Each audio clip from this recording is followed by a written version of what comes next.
അന്ന് നിന്നോട് ഞാൻ ആവുന്നത്ര പറഞ്ഞതാ. അപ്പൊ നീ പറഞ്ഞു നിനക്ക് വിവരമുണ്ട്, വിദ്യാഭ്യാസമുണ്ട്, മറ്റുണ്ട്, മറിച്ചുണ്ടെന്നൊക്കെ. ഇപ്പൊ എന്തായി? പേപ്പറിലും വന്നിരിക്കുന്നു. ഇത് മാറാൻ ബാക്കിയില്ല.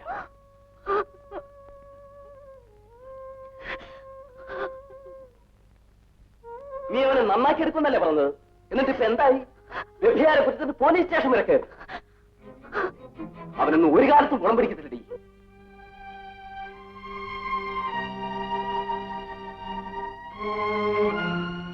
നിന്റെ തലയിലെടുത്ത് പോലെ നടക്കട്ടെ.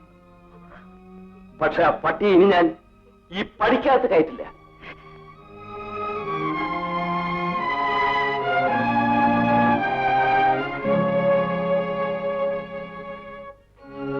കോടതിയിൽ നിന്ന് വരുന്ന വഴിയായിരിക്കും.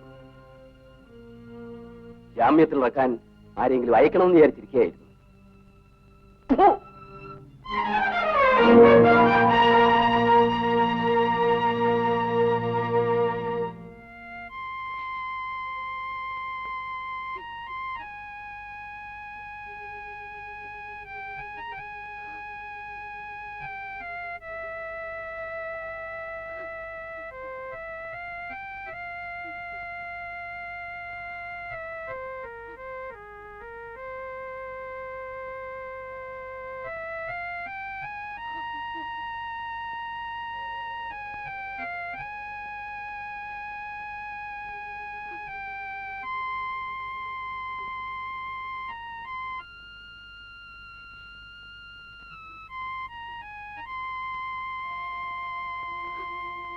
എന്തു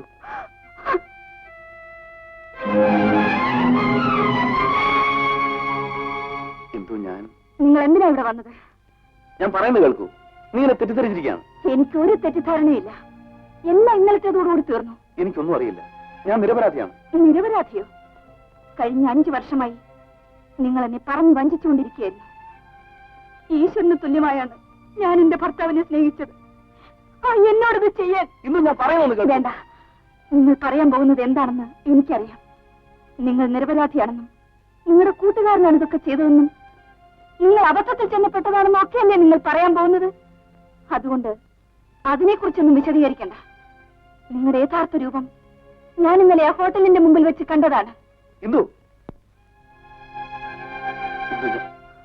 ഇനി മേലാൽ എന്റെ പേരും പറഞ്ഞ് ഇവിടെ വരരുത്.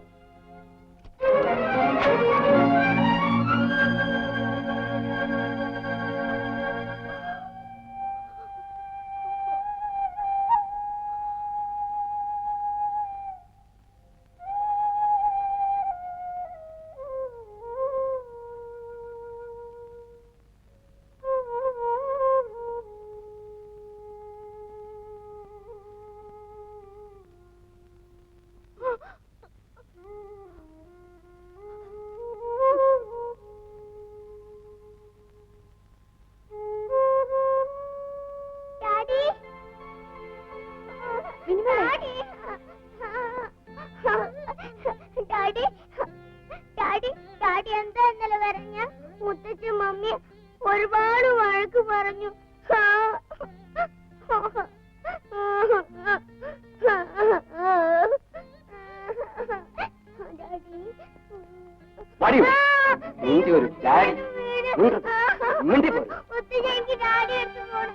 ഡാഡിയുടെ കാര്യം ഇവിടെ പറഞ്ഞാൽ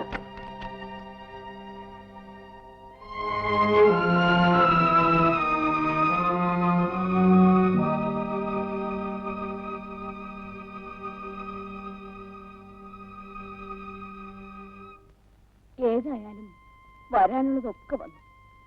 കല്യാണം കഴിഞ്ഞ് അവക്കൊരു കുട്ടിയായി. ഇനിയും വാശി പിടിച്ചിട്ട് വല്ല കാര്യമുണ്ടോ? എങ്ങനെയെങ്കിലും രവിയെ വിളിച്ച് അവനോടൊപ്പം. അവൻ കൊലപാതകം ചെയ്തിട്ടാണ് വന്നതെങ്കിൽ ഞാൻ ചെന്നവന് ജാമ്യത്തിൽ റെക്കോർഡ് വരുമായിരുന്നു. അതിന്റെ അന്തസ്സുണ്ട്. ഇതാണോ മാനോ അഭിമാനമുള്ളവർക്ക് മനുഷ്യന്റെ മുഖത്ത് നോക്കാൻ പറ്റുമോ? ഇനി അതും ഇതും പറഞ്ഞിട്ട് എന്താ കാര്യം? അധികം ആരും അറിയുന്നതിന് മുമ്പേ രവിയെ വിളിച്ചു വരുത്തി അവൾ അവന്റെ കൂടെ പറഞ്ഞയക്കുന്നതിന് പകരം അവൻ ഇവിടെ നാട്ടി അയക്കുന്നത് പോലെയല്ലേ പറഞ്ഞയച്ചത്. ഓ, ഞാൻ അവന് വെഞ്ചാമരം വീശി സ്വീകരിക്കാവടി. ഇനി അവനെ ഞാൻ പഠിക്കാത്ത കയറ്റില്ല. പിന്നെയും പറഞ്ഞത് തന്നെ പറഞ്ഞിട്ട് എന്താ കാര്യം? മംഗലത്ത് തറവാട്ടുകാർക്ക് ഒറ്റ വാക്കേ ഉള്ളൂ. അവര് പറഞ്ഞതാ. നീ ഒറ്റ ഒരുത്തി അമ്മ മയഞ്ഞു കൊടുത്തുകൊണ്ടായി കല്യാണം നടന്നത്. ഇപ്പൊ അമ്മയ്ക്ക് മോക്കം തൃപ്തിയായല്ലോ. അനുഭവിക്കണേ, അനുഭവിക്കും. നിങ്ങൾ തമ്മിൽ ഇങ്ങനെയൊക്കെ ഉണ്ടാവുമെന്ന് എനിക്ക് ചിന്തിക്കാൻ പോലും കഴിയുന്നില്ല. ഏതായാലും തൽക്കാലം അന്നത്തെ ചൂടിന് ഇന്ദു അങ്ങനെയൊക്കെ പറഞ്ഞതായിരിക്കും. വിഷമിക്കാതിരിക്കൂ, എല്ലാം നമുക്ക് ശരിയാക്കാം.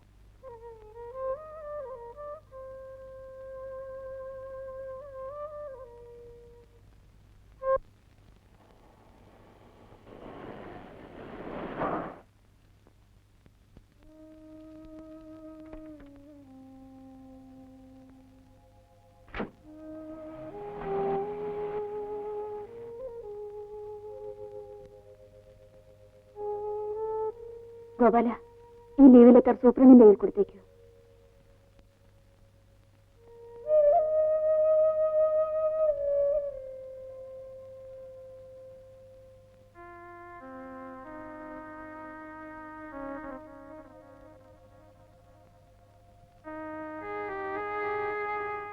ഇന്ദു,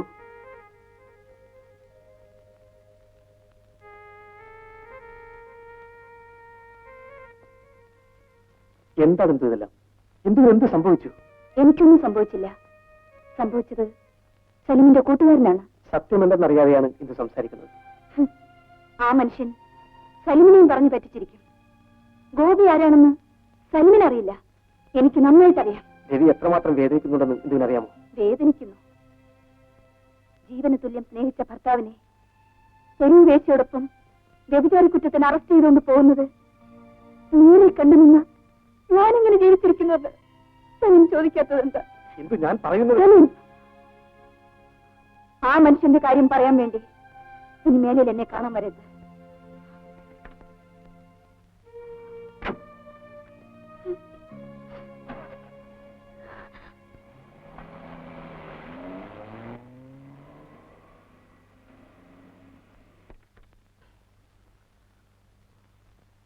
അപ്പുകുട്ടാ, എന്തോ? ആ പെട്ടിയെന്നെടുത്ത് അകത്ത് വയ്ക്കും.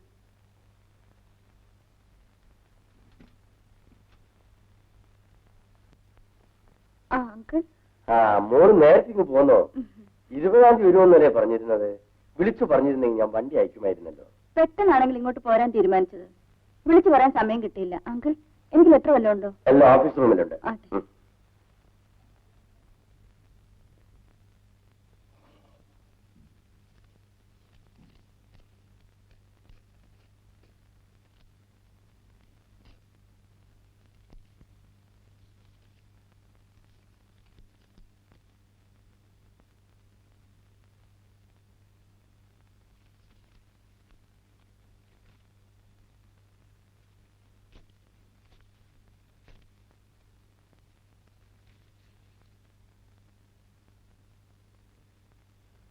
മോളെ, ഇന്ദുവിന്റെ വീട്ടിൽ നിന്ന് 2 പ്രാവശ്യം ഫോൺ ചെയ്തിരുന്നു. എപ്പോ?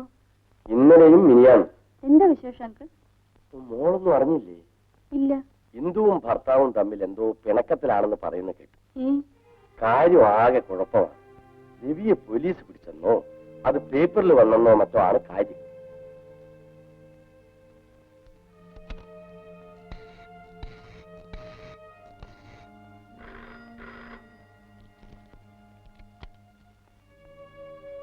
ഹലോ, ഞാൻ രജനിയാണ്.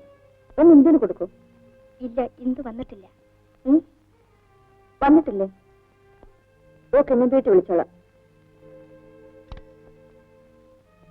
അവള് ഹോസ്പിറ്റലിൽ വന്നിട്ടില്ലെന്ന്. ഏതായാലും ഞാൻ വീട് വരെ ഒന്ന് പോയി നോക്കാം.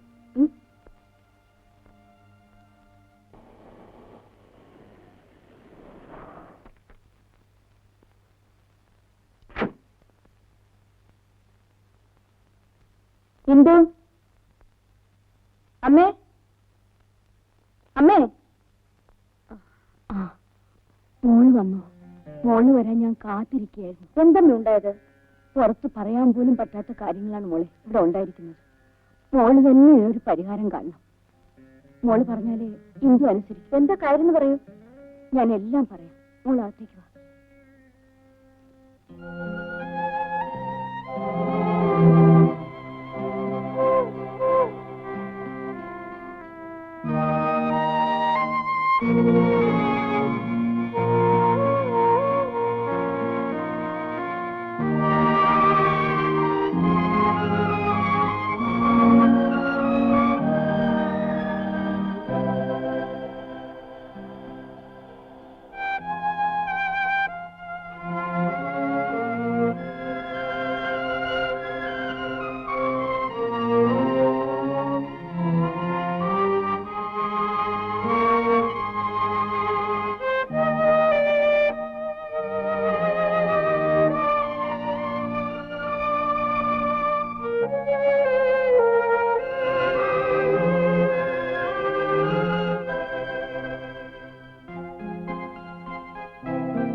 എന്ത്?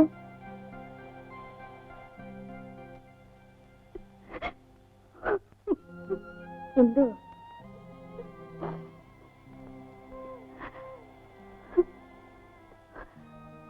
ഇപ്പൊ വന്നു. ഞാനിപ്പോ വന്നേ ഉള്ളൂ. ഞാൻ എന്താ കേട്ടതൊക്കെ?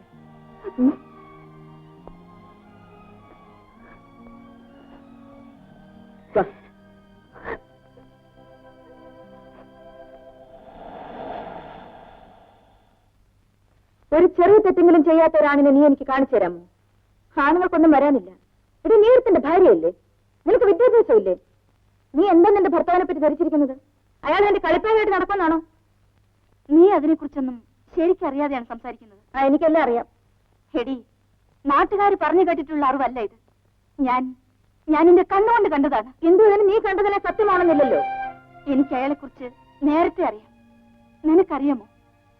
അച്ഛനുൾപ്പെടെ എല്ലാവരും എതിർത്തിട്ടും ഞാൻ അയാളെ വിവാഹം കഴിച്ചത് അയാൾ നന്നായി വരുമെന്നുള്ള വിശ്വാസത്തോടെയായിരുന്നു.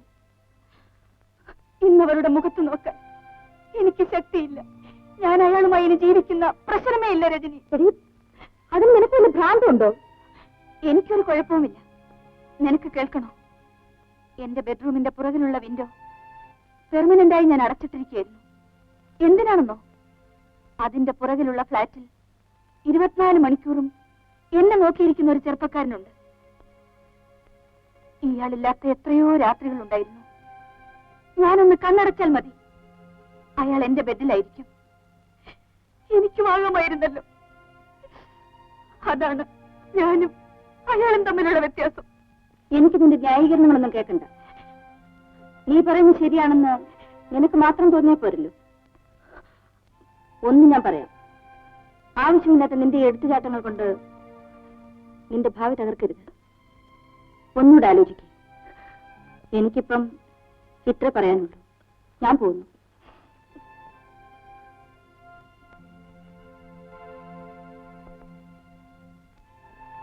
ഓളെ, അവൾ ഇങ്ങനെയൊക്കെ പറഞ്ഞിട്ട് വല്ല കാര്യമുണ്ടോ?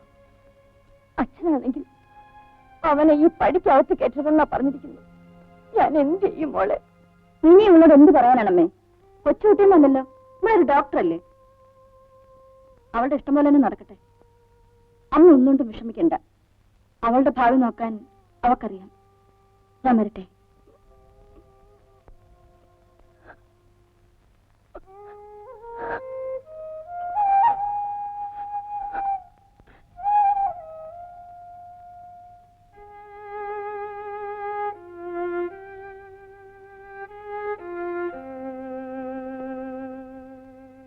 രവി എന്താ രാവിലെ സൈറ്റിലേക്ക് വരായിരുന്നു? എനിക്ക് നല്ല സുഖം തോന്നുന്നില്ല. അല്ല, ഇതൊന്നും കഴിച്ചില്ലേ? വേഗം കഴിക്കാൻ നമുക്ക് ഒരുമിച്ച് പോവാം. സലീം പൊക്കോളൂ, ഞാൻ വന്നേക്കാം. ഇങ്ങനെ ഒന്നും കഴിക്കായിരുന്നു എങ്ങനെയാണ്? കൊച്ചുകുട്ടികളെ പോലെ. വേണ്ട Saleem.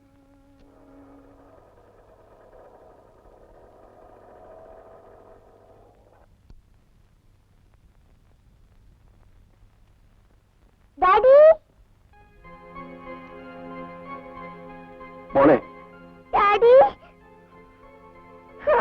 Daddy, daddy, daddy, daddy, daddy. എന്റെ മോൾ കരയാതെ കരയാതെ.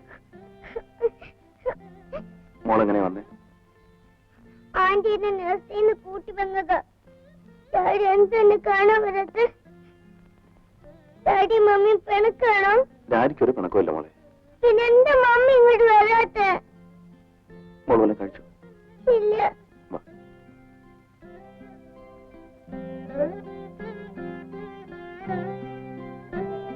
നമുക്ക് ഊണ് കഴിക്കാം.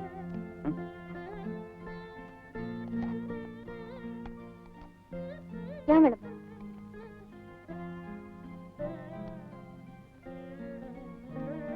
ഞാൻ വരുത്തട്ടെ. ഡാഡി കഴിച്ചാ? ഡാഡിക്ക് വേണ്ട, മോള് കഴിക്കും. ഡാഡി കഴിച്ചില്ലെങ്കിൽ ഞാനും കഴിക്കില്ല.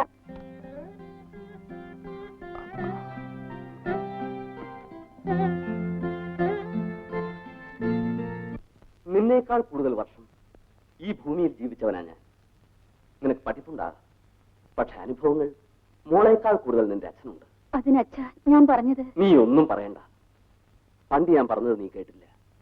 അന്ന് നീ ഈ അച്ഛനെ അനുസരിച്ചിരുന്നെങ്കിൽ ഇന്ന് നിനക്ക് ഈ ഗതി വരില്ലായിരുന്നു. അച്ഛൻ പറയുന്നത് കേൾക്കാൻ ഞാൻ തയ്യാറാണ്. പക്ഷേ കോടതിയിൽ ഒരുപാട് ആളുകളുടെ അവനാണ് നാണക്കേട്. അവൻ നാണം കെടണം. നാട്ടുകാരുടെ മുമ്പിൽ അവൻ തലപൊക്കി നടക്കരുത്. എന്നാലും അച്ഛ, ഒന്നുകിൽ ഞാൻ പറയുന്നത് നീ അനുസരിക്കണം, അതല്ലെങ്കിൽ നിന്റെ ഇഷ്ടം പോലെ ചെയ്തോ. ഇപ്പൊ തന്നെ അവന്റെ അടുത്തേക്ക് പൊയ്ക്കോ. പക്ഷേ പിന്നീട് ഈ വീട്ടിൽ നീ കാലുകുത്തരുത്. ഇങ്ങനൊരു വീടും ഒരച്ഛനും നിനക്കില്ലെന്ന് നീ കരുതിക്കൂ. അച്ഛാ, മോളെ, നിന്നെ സ്നേഹിക്കുന്ന ഒരു ഭർത്താവാണ് നിനക്ക് വേണ്ടത്. സ്നേഹം പലർക്കു വേണ്ടി പങ്കിടുന്നവൻ ഒരിക്കലും ഒരു നല്ല ഭർത്താവായിരിക്കില്ല. നീ തറവാടും എനിക്ക് വലുതാണ്. ഇതിന് രണ്ടിനും ഒരു പോറലേൽക്കുന്നത് ഈ അച്ഛൻ സഹിക്കാൻ കഴിയില്ല മോളെ. അന്ന് നിന്റെ കഴുത്തിൽ അവൻ താലി കെട്ടുമ്പോ ഞാൻ വേദനയോടെയാ നോക്കി നിന്നത്. ഇന്ന് ഇതെല്ലാം കണ്ട് നിസ്സഹായനായി നോക്കി നിൽക്കാൻ ഞാൻ തയ്യാറല്ല. അച്ഛാ, ഞാൻ നിന്റെ കൂട്ടുകാരി രജനിയെ കാണാൻ പോവുക. ബാക്കി കാര്യങ്ങൾ ഞാൻ നോക്കിക്കൊള്ളാം. അവന്റെ ഭാര്യ വലുതല്ലെങ്കിലും എനിക്കെന്റെ മോള് വലുതാ. ഞാനൊരു കാര്യം പറയട്ടെ. ഇനി കേസിനും വഴക്കിനും ഒന്നിനും പോകണ്ട. നീ ഒന്നും മിണ്ടാതിരിക്കുന്നുണ്ടോ? ഞാൻ ഒരു വിധത്തിൽ അവളെ പറഞ്ഞ് സമ്മതിപ്പിച്ചിരിക്കുന്നത്. അതിന് അവളൊരു തീരുമാനം പറഞ്ഞില്ലല്ലോ. അവളൊരു തീരുമാനവും പറയണ്ട. 4-5 കൊല്ലം മുമ്പ് അവളൊരു തീരുമാനം എടുത്തതിന് നമ്മൾ നിന്നുകൊടുത്തുകൊണ്ടാണ് ഇങ്ങനെയൊക്കെ സംഭവിച്ചത്. ഇനി ഞാൻ എടുക്കുന്ന തീരുമാനം അനുസരിച്ച് അവളങ്ങ് ജീവിച്ചാ മതി. മനുഷ്യൻ തലയുയർത്തി നാട്ടിൽ നടക്കണ്ട. നീ ഇതിന്റെ തന്നെ ഇരിക്കുന്നുള്ളൂ. പുറത്തിറങ്ങി നടക്കുന്നവൻ ഞാനാ.